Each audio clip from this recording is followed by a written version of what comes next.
रहमतुल्लाहि बरकातहू। जिसके घर में बरकत नहीं होती है, रिस्क की तंगी होती है, कारोबार में बरकत नहीं होती है, तो दोस्तों आज बाद नमाज मगरिब यानी 15 शाबान को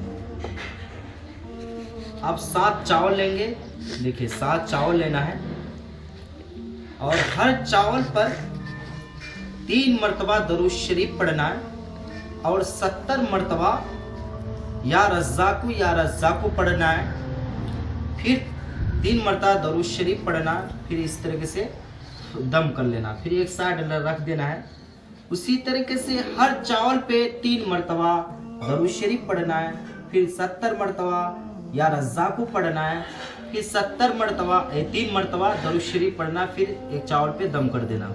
इसी तरीके से हर चावल पे 3 मरतबा दरूद शरीफ और 70 मरतबा या रज़्ज़ाक़ु, फिर 3 मरतबा दरूद शरीफ पढ़ना है। पढ़ करके किसी अच्छी कागज़ लेना है और कागज़ पे लेकर के पैक कर लेना है, उसको परस में या किसी जगह अच्छी जगह पे रख देना है। इंशाअल्लाह ताला आपके घर में बरकत होने लगेगी।